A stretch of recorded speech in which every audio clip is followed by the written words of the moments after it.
নমস্কার বন্ধুরা, আশা করি সবাই খুব ভালো আছেন। আমি আবার চলে এলাম আপনাদের কাছে আরও একটা রান্নার রেসিপি নিয়ে। আসুন তাহলে আমার রান্নাটা শুরু করা যাক। কড়াইতে আমি 1 থেকে 1.5 চামচ মতন সর্ষের তেল দিয়ে দিলাম।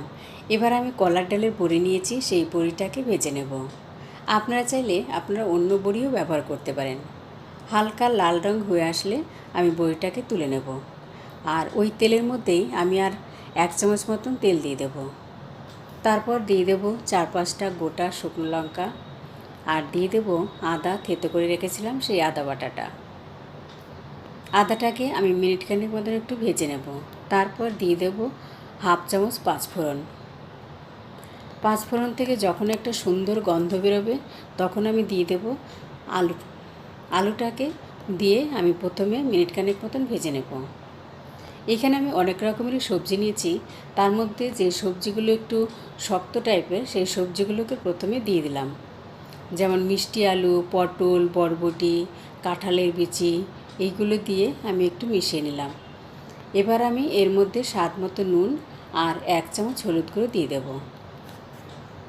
সবজির সঙ্গে সমস্ত কিছু ভালোভাবে মিশিয়ে নিয়ে তারপর আমি ঢাকা দিয়ে রেখে দেব। 3-4 মিনিট ঢাকা দিয়ে রেখে দেব, আর গ্যাসের ফ্লেমটাকে মিডিয়ামে রাখব। 3-4 মিনিট বাদে আমি ঢাকনাটা তুলে নিয়ে তারপর সবজিটা একটু নেড়ে নিলাম, আর বাকি যে সবজিগুলো ছিল কুমড়ো, বেগুন, সেইগুলো দিয়ে দিলাম। এবার আমি ভালো করে মিশিয়ে নেব।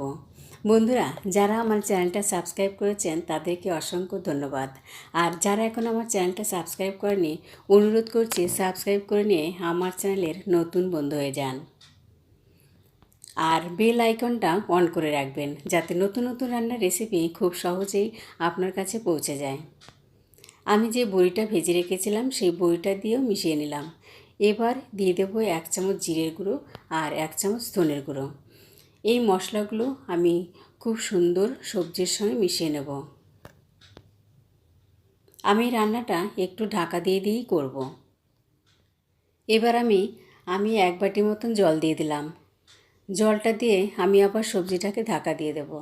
তারপর আবার 2-3 মিনিট এভাবে রান্না করে নেব। আমি এই রান্নাটা একটু ঢাকা দিয়েই করব। স্বাদের জন্য 1 চামচ চিনি দিয়ে দিলাম, আর দিয়ে দিলাম 1 চামচ আদা বাটা।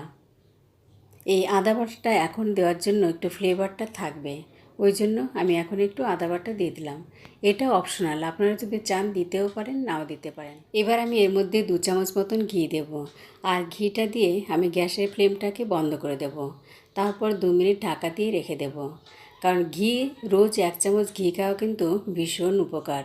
আর ঘিটা যখনই আমরা আগুনে জ্বালাই তখন ঘিয়ের মধ্যে যেই গুণাগুণগুলো থাকে সেটা সম্পূর্ণভাবে নষ্ট হয়ে যায়। ওই জন্য আমি ঘি দিয়ে একদমই জ্বালাবো না। 2 মিনিট পরে আমি সবজিটাকে আবার একটু নেড়ে নেব, তারপর আমি পরিবেশন করব। টিপস শেয়ার করছি, আর সেটা হচ্ছে গিয়ে যে মেয়েদের, বিশেষ করে উমেন্সদের মানে 40-45 পরে ভীষণভাবে শারীরিক হরমোনাল চেঞ্জ আসে। সেটা আমরা কখনো বুঝতে পারি না। আমরা হয়তো ভাবি যে একটা বয়সের পরে এটা আসে, কিন্তু কেন আসে সেটা আমরা কোনোদিন কিন্তু কাউকে জিজ্ঞেস করি না। প্রি মেনোপজ, মেনোপজ এবং আফটার মেনোপজ, মেয়েদের এটা 10 থেকে 12 বছর বা 14 বছর অবধিও অনেকে চলে। এই পিরিয়ডটা কিন্তু ভীষণ ডেঞ্জার, কারণ নিজেকে কন্ট্রোল করতে ভীষণ কষ্ট হয়।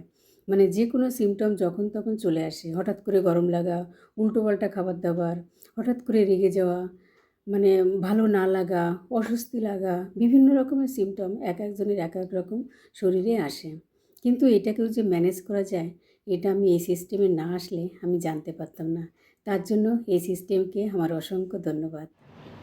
তৈরি হয়ে গেল আমার পাঁচমিশালি নিরামিষ। এই কাঁঠালের বিচি দিয়ে নিরামিষ, এটা কিন্তু অপূর্ব খেতে লাগে। আর এটা রুটি, পরোটা এবং ভাত যা কিছুর সঙ্গে আপনি পরিবেশন করতে পারেন, দুর্দান্ত খেতে লাগে। হ্যাঁ বন্ধুরা, আমার এই রান্নাটা কেমন হলো? যদি ভালো লাগে তাহলে লাইক আর চ্যানেলটাকে সাবস্ক্রাইব করে নিতে একদম ভুলবেন না। আবার হাজির হব নতুন আরেকটা রান্নার রেসিপির সাথে। সকলে খুব ভালো থাকবেন, সুস্থ থাকবেন। ধন্যবাদ।